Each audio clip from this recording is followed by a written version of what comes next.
I lost everything. That dog was a final gift from my dying wife. Welcome back to NTMA Productions on our new set. We saw 2 movies today, the first being Insidious: The Last Key. The second movie we saw was Proud Mary. Connor, what is the plot of Proud Mary? Proud Mary stars the girl from Empire as Mary, Cookie Lion as Mary, as she makes a clone of John Wick, except as a black woman. She goes around, she's a hitman for the mafia, the black people mafia. There's also like the Russian mafia, maybe? Yeah. And she does a hit, and the little boy is unfortunately orphaned. Around a year later, she finds out a man named Uncle is using this little boy to deal cocaine. And she says, fuck you, kills Uncle, which sets a plot in motion that causes the black gang and the Russian gang to go to war. Fast forward, she ends up taking the black kid under his wing. Get racist. She takes the kid under her wing, and then becomes basically his adopted mother. This is when her mafia, her gang, ends up learning this kid is basically the person from the hit. They don't want to be connected to that, and conflict ensues. Basically, Danny Glover says, I'm gonna make this kid join our mafia. They ended up defeating the Russian gang in one fight scene, and then eventually the kid attempts to assassinate Danny Glover. Doesn't work out. Proud Mary kills Danny Glover, which causes the gang to attack her or take the kid hostage. She goes, she kills everybody in the gang, saves the boy, and they live as a family. So Aidan, spoiler alert. Light spoiler alert. So Aidan, what did you think of Proud Mary? I think 2018 is off to a hell of a bad start. Yeah. If Insidious was boring, this movie is the goddamn fucking paint drying compared to... Insidious is a goddamn masterwork compared to how fucking boring this shit is. What? Okay. Atomic Black is... Oh, that's so bad. Oh my It's God. John Wick, but really, really bad. And Atomic Blonde, but badder. You know, in the same way that Atomic Blonde ripped off John Wick, but was like fucking crappy and boring. Wait, did you stop moving?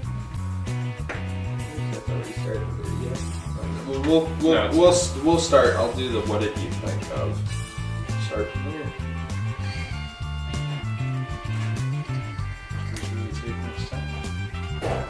We're in the middle of something. Oh, so you took my suggestions after you made fun of me for it. Oh, you're making fun of me, Joe. Your fucking videos I thought are it was shit. a good idea. Yeah, you guys Your are saying... videos are shit? Oh, I don't know what I'm That's saying. you. I was making these suggestions. You guys are It was a like, oh, wow, good thanks idea. for making fun of me, guys. Fuck you, They're good guys. You did make suggestions. fun of me, but This they is are good. good. This is a good setup. Check this out. Yeah, I can see it. Clearly. Besides the stain. I don't think anyone can see the stain. And we need a better backdrop anyways. We need to get like a black sheet. You need to... We need to get some black dick. Thank you. You're welcome. Fuck you guys. Insidious: The Last Key was the most boring horror movie I've ever seen. This was the most boring action movie I've ever seen. It's a rip-off of John Wick with 2 action scenes. There's like 3, but there's like And they're 5, crappy. but 2 or 3 set piece action scenes where it's more than just like she shows up, kills some guys. They're pretty. It's pretty boring. John Wick is like here. John Wick is like here. Atomic Blonde is like here, and the camera doesn't. Oh, wow. To see Proud Mary. Atomic Black is like I'd put like Atomic Blonde here. Like Atomic Blonde was terrible. Pretty boring, and this is like The problem with Atomic five Blonde, times more boring than that. They got it's John Wick with an annoying kid actor. The kid's like, oh, I'm so sad about being an orphan. what? That's pretty much what he sounded like the whole fucking movie. It is. He just cried a lot and whined. He And, cried like a couple of times, otherwise he just swore because they thought it would be a funny gag. Mary was an awful character. Her character was, I'm a badass, but I'm also a mom. Which is like The Pacifier starring Vin Diesel, except it's trying to be serious instead of a movie for fucking 8-year-olds. Oh my god. There's only a couple action scenes in the movie, small handful, and you know, I thought they were gonna kind of go in a different direction with the plot. Like, I kind of expected Tom, the younger guy of the gang, like the gang leader's son, the gang leader played by Danny Glover. I expected him to kill his dad and overthrow him and kind of take charge and be a little more ruthless. That's kind of what they set up. And they set that up a lot because he was always like, if you're not gonna be hard on the Russians, then I'll take over and do it. And then Mary just shoots Danny Glover, and then he's like, oh, I'm so sad about my dad, now I have to kill Mary. And yeah, The climax of this film felt like a reverse of the original John Wick. Yeah, pretty much. And then the final action scene is pretty fucking underwhelming. She breaks into the place, the whatever, the complex, I don't know, it's like it's supposed to be a warehouse. Warehouse, yeah.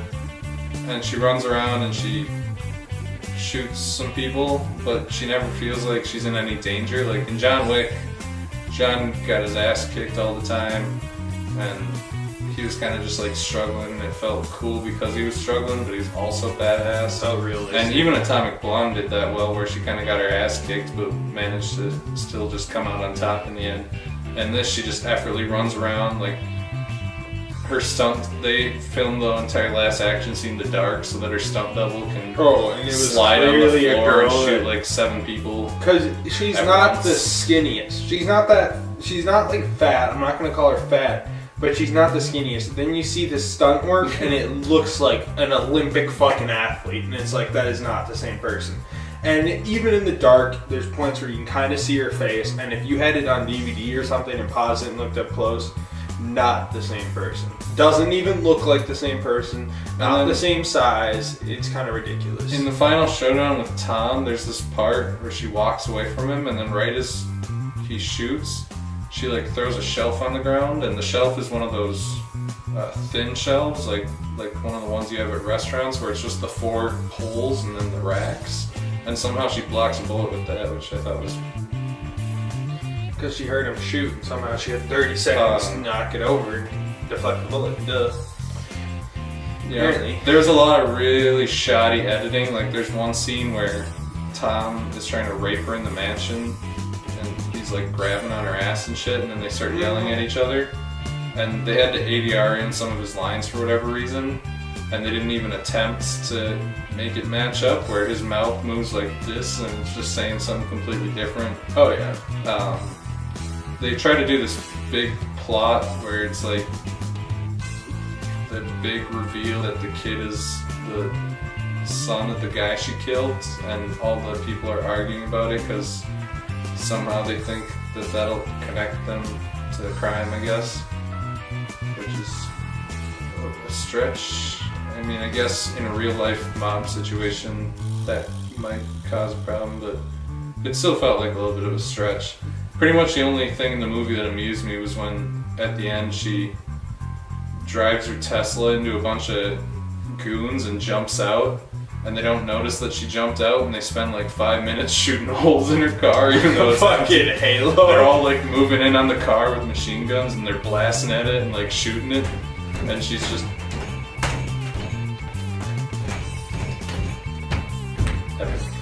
It was basically like Halo. Yeah, it was like Halo when the Marines will shoot the dead bodies and be like, stay down. Stay down. They're shooting the car to get it to stay down, and there's like 17 people all moving in on this empty car and shit. I also like once the dust settles, he's able to hop with the Tesla that's taking like 500 rounds, and they just drive off. Well, they don't just drive off. The kid is like, now we're gonna have a better life. And where's your door? And they're talking, sitting in They're the like crime laughing scene about where how they don't 500 have a people door. die. She's like, I lost the door trying to save your life. And then she drives off in a car with like 1,700 bullet holes in it. And the missing door. Like, there's cop didn't show up. There's no way the cops office. weren't on the fucking scene. There was thousands of bullets shot in that goddamn complex. You're telling me nobody was ringing the cops? No neighbors? No bystanders? They're like, oh my god, there's a full-blown gang war. Better not call the cops. And they just kept walking. Like, What and then I on her would way have out of done the too city, is I would have swiped Tom's keys, because it's not like he doesn't have like a Mustang or something, or a Bugatti or something. Hop in, drive off, and then maybe like, I don't know, switch cars, go to the airport. Does she have another car? it's not enough Get the that car and fly to the airport. It's not enough To that the the airport. Tesla has 2,400 holes in it. It's also missing a fucking door, and it crashed into a wall. It's like fucking dented up and shit. Like- it looks like it came from a fucking homicide because it did. It does, and it, you know, and the confusing thing is, any cop would be like, "Where's your door? Why is there a million bullet holes in here? Who's this kid? Who's the kid that you don't have similar identification to? Oh, he's a kid that went missing. Let's call Child Protective Services. His picture's probably hung up at goddamn Walmart. You know, they're looking for this kid. So, But overall, reading reviews of this, I expected it to be like hilariously bad Yas Queen stuff, but it was really just really boring John Wick. Starring Cookie from the Empire. So kind of what do you think of Proud Mary? I thought Proud Mary was on the lower end of okay. 5.2 out of 10.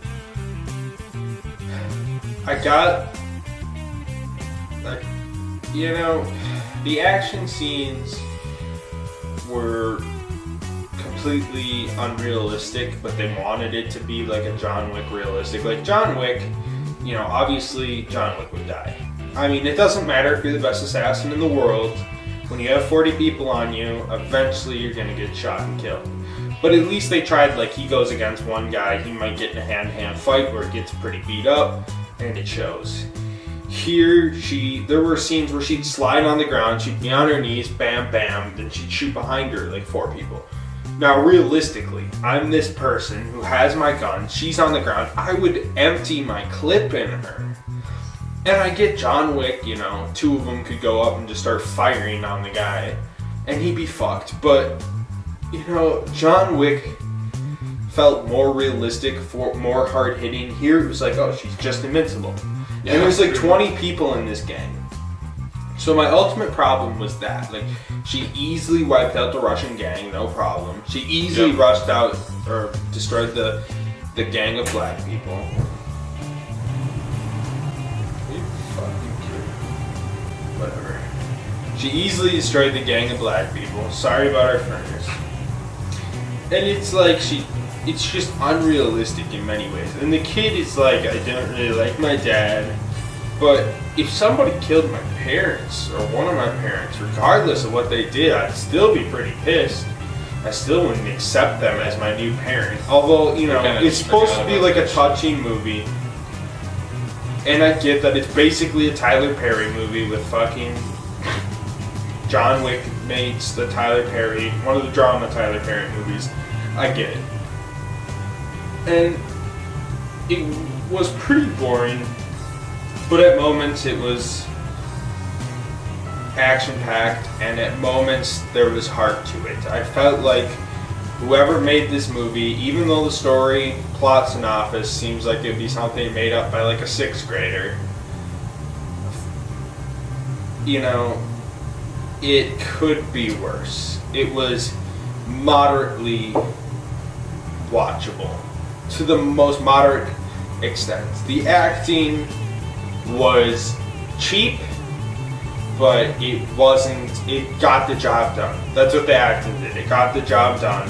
I got it. You could have had better acting, but it did what it did, and it was what it was. You know what I'm saying? Like, could have been worse. It wasn't visually bad acting. It wasn't visually bad action. The story wasn't incredibly bad. The problem is everything was so fucking average, and it was just like a Tyler Perry comedy mixed with a very average John Wick, and it made the movie so average that it's unwatchable. When it comes out on home release, like, I'm never gonna watch this movie again. Let's be realistic. Even if someone's like, oh, I'm popping this on at my house, that would be the only situation in which I'd watch it. That'd be like I don't have sleep many sentence friends for me. that are saying, let's put this on. And Put I me don't in the know if I electric would chair go and to pull the sleep, switch. I'm just- but I definitely wouldn't be paying attention. I probably would be on my phone. I'd probably be talking with people. I will never watch this movie again. And, you know, it was passable. It was better in my eyes than Insidious. Probably the best movie that came out in 2018 that I've seen in 2018. So congratulations there. But honestly, it's just nothing special. Everything about it is just nothing special. It's alright, it's passable, gets the job done. But at the end of the day, it's McDonald's, you know what I'm saying? Or Taco Bell. You know, you eat it, you're full, but it doesn't do anything for you. So Aiden, would you recommend this movie? Not fan. Connor, would you recommend Atomic Blake? I would not really recommend it. It's not really worth your time if you are just trying to go to the theater to waste 2 hours and you can see the movie at like a cheap theater. Go ahead. But other than that, no. So anyways, guys, we're running a contest right now to win the Disaster Artist book. To win the Disaster Artist book, you need to be the first person after we cross 500 subscribers to leave in the comments, I want Disaster Artist book. So if you want to win that, leave I want Disaster Artist book, and then email us at NTMA Productions, I want Disaster Artist book, with your address, and we will send you one copy of Disaster Artist book with a white Hanes t-shirt that's written in Sharpie NTMA Productions across the top, which will be the rollout to our new line of merch, which will be a white Hanes t-shirt that says NTMA Productions. We're not actually rolling out a line of merch, but we'll send it to you because we've now said it in 2 videos, and a Hanes t-shirt costs like $3 at Walmart. Thank you for watching, and we'll see you again soon. We should have seen Pitch Perfect. Yes, we should have.